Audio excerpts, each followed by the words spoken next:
Hey, what's going on, everybody? It's the CD guy, Johnny Z here. Thank you so much for tuning back into the channel. I just finished up watching Black Sabbath Back to the Beginning live on pay-per-view.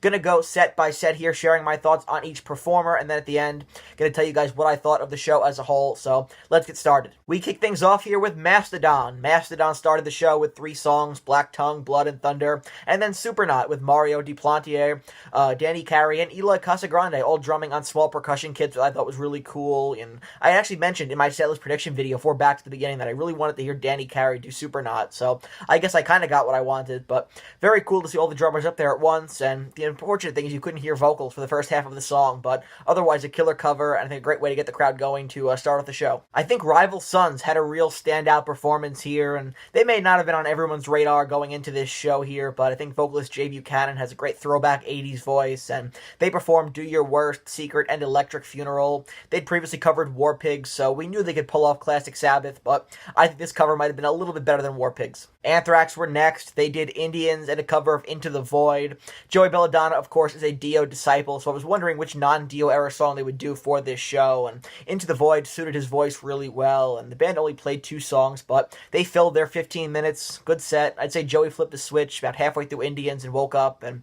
the crowd didn't show much of a mosh pit during that, song, particularly during War Dance, so someone tell me who was there live if the crowd was moshing for Anthrax, but I thought it was a good set, great cover, I didn't expect it, but good thrashy stuff. Lizzie Hale is the only front woman on this show, and she killed it. Halestorm performed Love Bites, and So Do I, Rain Your Blood on Me, and then an unexpected cover of Perry Mason off of the Osmosis record, and didn't see that one coming at all. Really cool cover. I think Lizzie Hale stole the show to this point. She has such a powerful voice, and she sounded awesome as usual. Lamb of God played Laid to Rest, Redneck, and Children of the Grave, and they really made Children of the Grave into their own. This was the best cover of the day so far, and the crowd was really into this. Randy Blythe woke everyone up. Mosh pits for Lamb of God, really powerful performance, and they packed tons of energy and aggression into a 15-minute set. Supergroup A were next. Lizzie Hale sang Ultimate Sin with Jake E. Lee, Mike Borden, Total Schivo, David Ellefson, Adam Wakeman, and Nuno Bettencourt. David Draymond of Disturbed sang Shot in the Dark with Lee, Borden, Ellefson, and Wakeman. Draymond also sang Sweet Leaf with Bettencourt, Borden, Ellefson, and Scott Ian. Then you had Whitfield Crane, Frank Bello, Sleep Token 2, Scott Ian, Nuno Bettencourt, and Adam Wakeman on Believer. Youngblood, this was very interesting. Nuno Bettencourt, Sleep Token 2, Frank Bello, and Adam Wakeman on Changes. This was very Freddie Mercury tribute concert-esque in the sense that you had rotating musicians here, and that was really cool. Lizzie Hale is an absolute rock star. She killed it twice, and since they had Lizzie and David Draymond, on the same stage or at the same time, they should have run back their cover of Close My Eyes Forever, but nonetheless, good stuff here. Didn't think Ultimate Sin was a great fit for David Draymond's vocals, but Sweet Leaf suited his voice much better, and it was so great to see Jake E. Lee up there, doing well after being shot and performing, some great tracks from the Ultimate Sin album. And so I was surprised to see Youngblood on this bill. Like I said, I really did not see that coming, but he nailed Changes, and not just that, but he had the entire crowd, eating out of the palm of his hand. And here's the thing, he came on stage, he got booed. He went off the stage, he was cheered. That's a kind of a sign that you nailed it, you knocked it out of the park. So for me, I'm not a fan of his music, but much respect for that performance. We had a pre-recorded performance of Mr. Crowley by Jack Black, performing with Rebel Ian and Roman Morello, which was very entertaining. Jack Black can make anything entertaining, but this was kind of like a School of Rock-esque vibe with the kids. This was a great spoof of the Mr. Crowley performance from After Hours in 1981, and Roman Morello absolutely nailed the Randy solo too, so cool little surprise there. Alice in Chains are up next, and it's great to see Sean Kinney back behind the drums after the band had to cancel all of their remaining shows due to a health scare that he had, so whatever was going on, I'm glad he's able to be there for this show. Also worth noting is Will Duvall rocking the leather jacket with the tassels hanging off the sleeves, a little tribute there to Ozzy's old look in Sabbath, and they performed Man in the Box, Wood, and Fairies Wear Boots, and unfortunately the audio cut out for 2/3 of Fairies Wear Boots, so they actually ended up playing it again later in the show. The band didn't come out and play, but they replayed the performance later on in the show, which was good, and they sounded fantastic. Jerry sounded great, playing that riff, that classic Tony Iommi riff. Jerry Cantrell, quite the riff master as well, so really cool performance here. Alice in Chains, probably my 3rd favorite band of all time, so really happy to see them make this bill, even though, like I said, Sean Kinney was dealing with some sort of health issue that they didn't specify, no one's business, but still now able to perform, so I'm glad they were able to be here. Gojira are next, and they played 4 tracks: Stranded, Silvera, Mea Culpa, and a cover of Under the Sun. I loved the aggression and intensity of their cover of Under the Sun. They took it and made it even doomier and heavier, and just seems like every time Gojira are put in the spotlight, they always do an excellent job, and this was no exception. Time for the drum off between Danny Carey, Chad Smith, and Travis Barker, and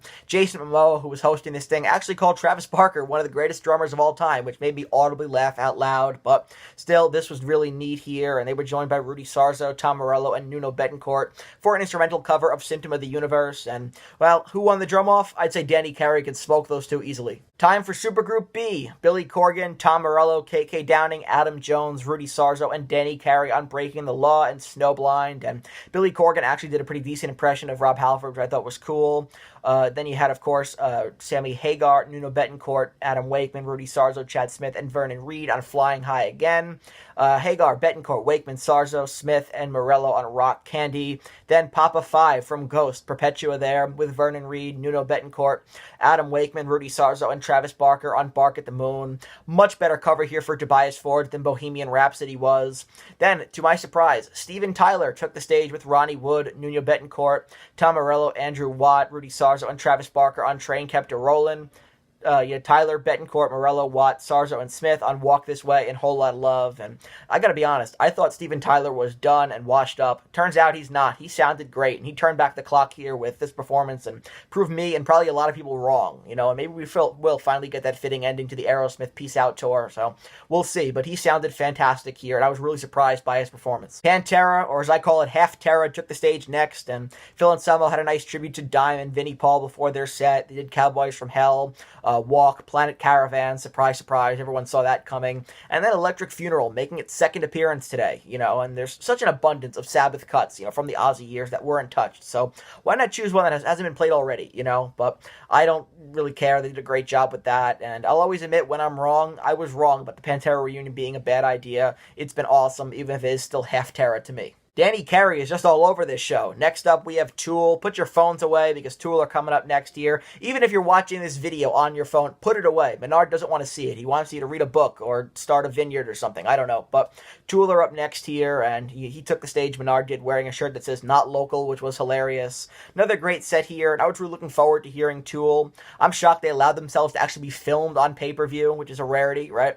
They did 46 and 2, Inema, and then a really eerie, atmospheric rendition of Hand of Doom, and it's not quite no quarter on the scale of Tool covers, but this was extremely well done, and Tool have this weird festival energy because it's not the type of music you can rock out to, but rather experience. So the crowd never really seems to know what to do. They have the same problem at Power Trip, but still, I think this was one of my favorite sets of the day. Energy restored as Slayer comes out next, opening with Disciple, then War Ensemble, Wicked World into South of Heaven, back into Wicked World reprise. That was really neat. Nice choice with Wicked World, classic deep cut from the debut. And Kerry King had mentioned something about being pretty psyched about their song choice and that it wasn't already taken. And so they followed that up with Raining Blood and Angel of Death. So it's great to see Slayer playing live again, and I really hope it becomes more of a long-term thing. I think they retired way too early, and they still got it. Tom Araya still sounds great, and I'd love for them to announce a world tour in 2026. Might not happen, but we can definitely dream. We got a pre-recorded acoustic version of Changes by Fred Durst, who shockingly did not embarrass himself. Guns N' Roses set followed, and I don't want to brag, but I totally called this in my predictions video.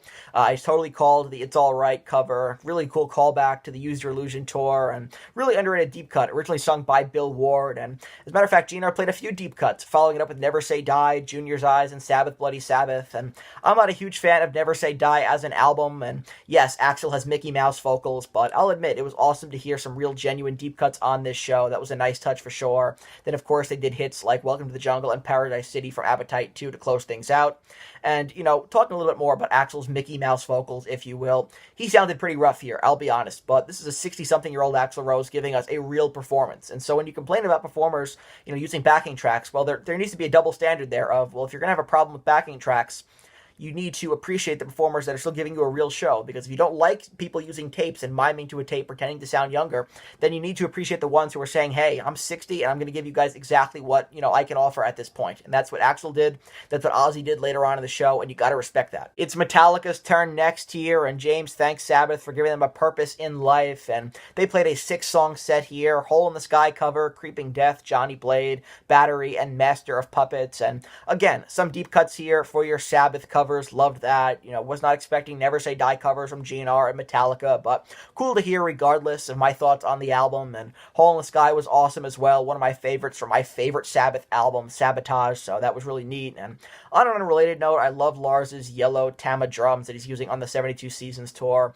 Probably his nicest looking kit since the white Tama, but really powerful set by Metallica, and you know who's coming next. Time for the man of the hour. It's his show, Ozzy Osbourne here, who performed his first solo set in years. Ozzy sitting on a bat-shaped throne. He sat down throughout his entire performance, and there's something to be said about not wanting to see these legends like this, but this is such a feel-good moment for Ozzy, considering the fact that there was a chance he would never get to do this again. But out on stage again, he's mentioned how great it felt after being laid up for like 6 years to be on that stage in front of the crowd, and so you got to be happy for him. How could you not? And he gets to go out on his terms here, which is great. And he did far more than I thought he would, opening with I Don't Know, Mr. Crowley, Suicide Solution, Mama, I'm Coming Home, which I saw a lot of people tearing up during, and Crazy Train. And his voice was still in good shape. His performance, not just during his last solo set, but also during Sabbath's set, exceeded my expectations, which were admittedly a little bit low. This was, all about the moment, and I felt going in the musicianship would be secondary, but turns out both of them were kind of weighed equally. Ozzy sounded great. The band was fantastic as well, so good stuff all around. And then to close things out, we have, of course, the original Black Sabbath lineup: Geezer Butler, Tony Iommi, Ozzy, and Bill Ward on stage one last time. And first off, I want to talk about Bill Ward. And I'm really glad things didn't end the way that they did on the end tour, with Bill being replaced over such petty nonsense. I'd imagine this was closure for Bill Ward as well, so great to see him behind the kit where he belongs. And Tony and Geezer have still got it for sure. The band performed War Pigs, NIB, Iron Man, and Paranoid. And this was a predictable set. Didn't expect Sabbath to pull out any deep cuts or anything like that, but the hits deserve to be played one last time, and so this is probably the only time that I don't mind hearing Paranoid or Iron Man, live. And so I thought Sabbath sounded good, all things considered, and it was a triumphant moment for everyone involved. Let's be honest, there was a lot here that could have gone wrong, and a lot that left us skeptical going into this show, but hey, they pulled it off. All in all, I thought this was such a great show for so many reasons.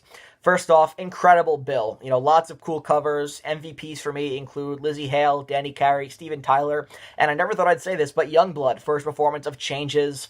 This was the biggest event they could put together, and it's really interesting going back to the evolution of this show, how it started off as, a Sabbath show, then more bands got announced, and then more of an emphasis was put on Ozzy, and this being his final show. And this was very much a day for Ozzy more than Black Sabbath. Notice that every performer who spoke thanked Black Sabbath and Ozzy Osbourne, but nevertheless, it was great to see Sabbath reunite one last time, properly this time, with Bill Ward on the drums, and for Ozzy to have his triumphant retirement and, going out on the top. He went out a lot better than some other bands because, this was a real show.